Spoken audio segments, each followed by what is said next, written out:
Chapter 2. Dreams die. People die. Deep down you know things like that, but you don't sit around thinking about them, not unless something happens. I was on the shore of Isla Sorna, my clothes torn, my arms and legs cut and bleeding. There was a whirlwind in my head. I knew there had been an accident. 1 minute, Ben and I had been parasailing above the island, then something happened to the chartered boat towing us. I remembered going down into the trees, branches ripping at us like claws, crashing, screaming, tearing. I remembered hanging there, Ben telling me everything was going to be alright, then looking at him and knowing that wasn't true. He'd been injured in the fall. Badly injured. Ben said I should go to the beach. If rescuers and helicopters came, the shoreline was the first place they'd start looking. He told me it would be alright again. He smiled. Then he got quiet. Even though his eyes didn't close, I knew he wasn't with me anymore. I was numb as I made my way to the beach. I wasn't thinking about the dinosaurs then. I guess I wasn't really thinking at all. Ben said he'd be there. He'd catch me if I fell. But we'd both fallen at the same time, and no one had caught us. I couldn't yet accept that Ben was gone, and I was stranded. When I got to the shore, I stood near the tree line and looked out at the water. The early morning fog had lifted, and I saw the perfect blue of the sky. There were no clouds. All I saw was cool white sand and the waves turning lazily in the distance. Suddenly, a breeze kicked up from the south and blew a horrible stench right at me. I never smelled anything like it before. Imagine the worst case of BO possible, then multiply it by 10. Some instinct told me to stay still.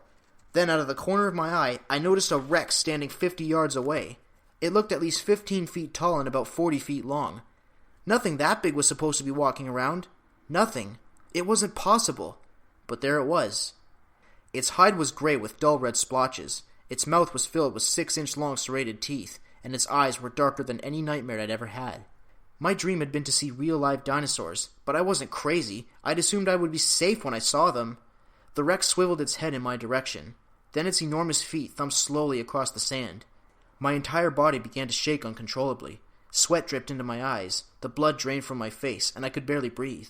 1,000 chilling needles seemed to rip through me as my imagination flashed on a terrifying scene of the Rex moving toward me in a blur, its open jaws blotting out the world as they closed over me. I could almost hear my screams echoing inside its maw as I stared into darkness and death. I frantically looked beyond the dinosaur, praying that I would see rescue teams coming for me, but there was nothing. No one. Just me and the Rex, which was blocking my easy escape into the blue water. My only other escape now was the tree line, about 10 paces behind me. I had to make a run for cover. I knew it was my only chance. But even though every impulse told me to run, I couldn't move. It was like there was another part of me that knew I'd never make it. Running would mean death. I had to stand and face this thing if I wanted to live. And without a doubt, I knew one thing. I wanted to live. Maybe I couldn't let go of the fear, but I could force it, will it, into letting go of me. My body was trembling, but my mind was casting off the imagined nightmare and settling into a cool clarity. I began to focus on the very next thing I needed to do. If I turned and ran, it'd probably get me before I could reach the tree line, and even if I did reach safety, the dinosaur might be able to knock down the trees to get at me. Then again, if it knew I was standing here, why wasn't it running from me already? It was still walking in my direction, but was it coming for me? I had read in that book by Dr. Alan Grant, the famous dinosaur paleontologist, that the Rex he'd encountered in Jurassic Park had tracked things by motion. T-Rexes also hunted by scent. I hadn't moved in a long time, and I was downwind of the dinosaur. Maybe it hadn't seen or smelled me yet. Maybe I still had a chance. A gold and red pteranodon swooped over the head of the Rex, its huge wings flapping once. The Rex growled and turned its head, chomping at the air where the flyer had been an instant before. I jumped back several paces as the Rex and I both watched the pteranodon open its beak and skim over the water, just missing a fish that darted to the surface. With a grunt, the Rex swiveled its massive head back in my direction. I froze again. Without moving my head, I looked at the tracks I had left in the sand. This was just like a game I'd played back home when I was little. Red light, green light, 1, 2, 3. I stayed still and looked at the waves. A big one curled in the distance. I remember Ben bragging that he was going to take on Salsa Brava, the world-famous 40-foot wave off Costa Rica, before we headed back to California. But Ben was dead, and my dream was dead. The pteranodon came around again. It swung over the Rex's head, a little lower this time. I didn't think for a second that the flyer was trying to help me out by distracting the Rex. I figured if it had seen me, it would have wanted me for lunch instead of the fish. The flyer angled down toward the water again. This time, its beak snagged the surfacing fish. Splish! I bounded back toward the tree line and nearly lost my balance in the sand. Red light, green light. My back slammed up against a tree, making me gasp. I grabbed its trunk to steady myself as the Rex swiveled its head back. The predator remained perfectly still for several seconds. Then its head started swaying from side to side. What was it doing? My hands tightened on the tree trunk. It was warm, I realized. It was also leathery and seemed to have scales. Out of the corner of my eye, I traced a huge belly and a long neck leading to the head of a sleeping sauropod.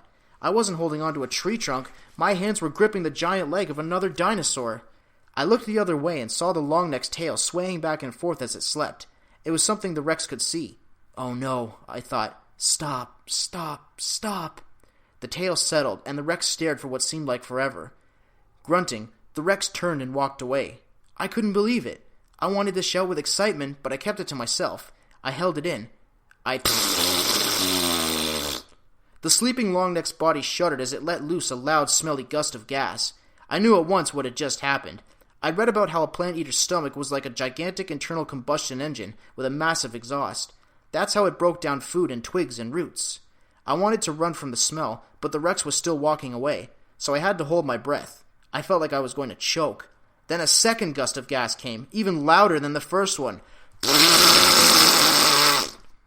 The Rex turned, roared, and charged.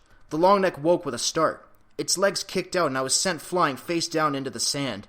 I turned onto my back and saw the plant-eater rising, panicking. The sauropod was the size of a small office building. It blotted out the sun. Then its legs were coming down and I scrambled to my feet and ran, praying I wouldn't be crushed. One foot landed close enough that I was hit by a sudden gust of wind and felt the ground shake. The Rex roared again, and I saw it coming as I raced for the tree line.